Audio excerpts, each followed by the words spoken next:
నువ్వు ఆ వీడియో తీపించకపోతే అన్న నేను ఇప్పుడు సజ్జనార్ గారి దగ్గర ఉన్నా, నువ్వు ఆయన గారికి ఫోన్ చేయకపోతే, వీడియో డిలీట్ చేయకపోతే ఇండైరెక్ట్ గా నీ పేరు కూడా పెడతా అన్నా అని చెప్పి. అంటే బేసికల్ గా ఫస్ట్ ఏమో కాళ్ళు పట్టుకునేది, తర్వాత బెదిరిస్తున్నది.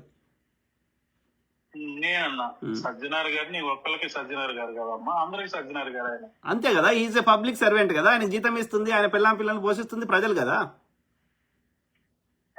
సో ఆయన గారి నెంబర్ తీసుకోవాలంటే పెద్ద పని కాదు.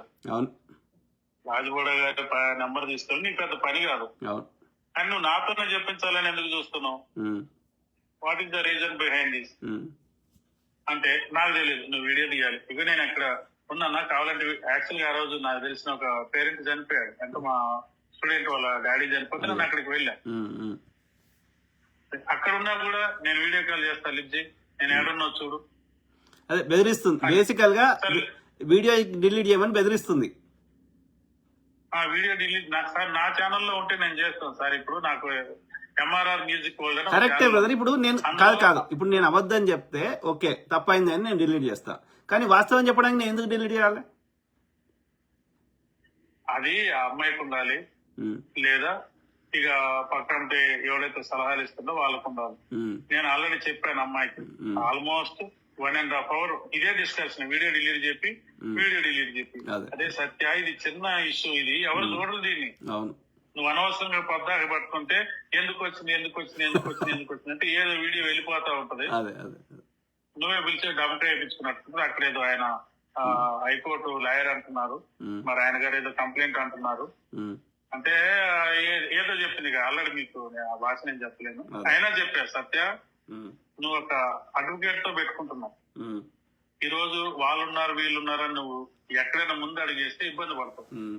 లేదా ఎవరో మధు అనే అబ్బాయి అంట, యాక్చువల్గా నాకు అప్పుడు తెలియదు కదా, వెళ్ళి అతని పైన కంప్లైంట్ పెట్టు. తర్వాత లీగల్ గా అది ఎట్లున్నా అట్లా వెళ్తుంది. అంటే అవన్నీ నువ్వు పెట్టలేదు.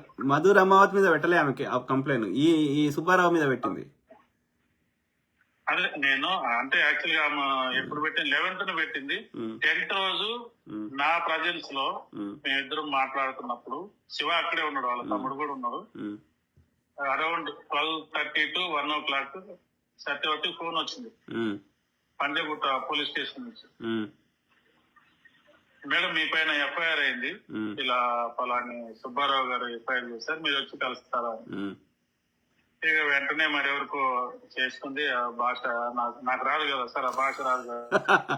వాళ్ళు కూడా కొంతమంది ఐపీఎస్ లో మరి వాళ్ళు ఎవరో నాకు తెలియదు, పోలీస్ డిపార్ట్మెంట్ వాళ్ళు నువ్వు వాళ్ళతో మాట్లాడు వీళ్ళతో మాట్లాడితే అమ్మాయికి సజెషన్స్ ఇస్తున్నారు. సరే సలహాలు ఇవ్వటం తప్పు కాదు, అమ్మాయి మొత్తం తప్పు చేసిందో ఒప్పు చేసిందో తెలియదు.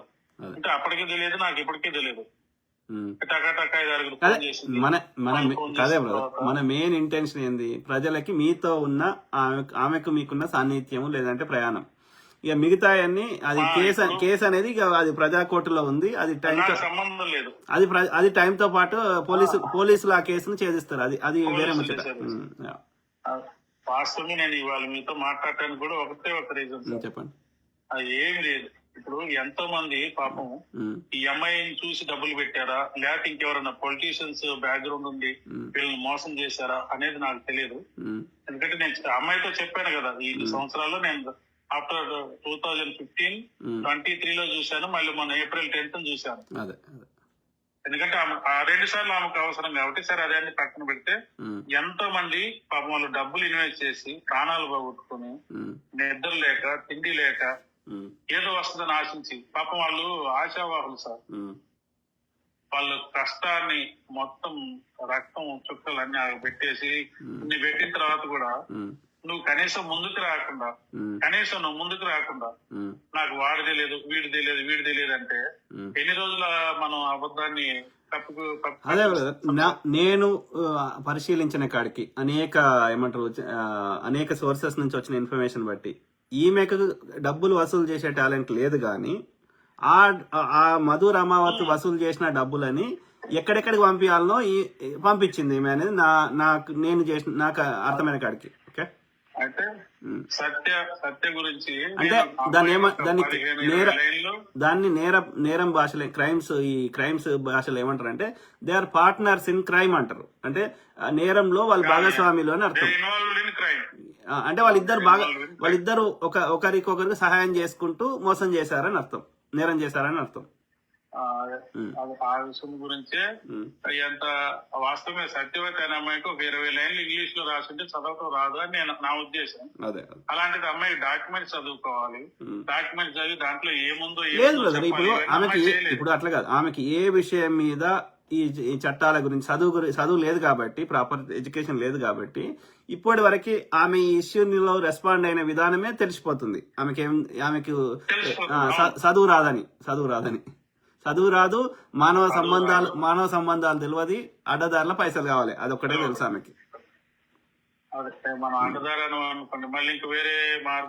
వాస్తవాలు మారాయి. ఇప్పుడు మనం అన్నా అనకపోయినా వాస్తవాలు మారవు.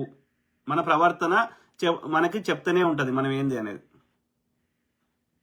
అదే అట్లా బాధితులు లిస్ట్ లోకి వస్తే మొట్టమొదటి బాధితులు కాదు. ఇప్పుడు ఆ తండాల ప్రజలు అంతమంది మంగ్లీ గురించి ఎందుకు అబద్ధం చెప్తుంది, నెగిటివ్ మాట్లాడతారు?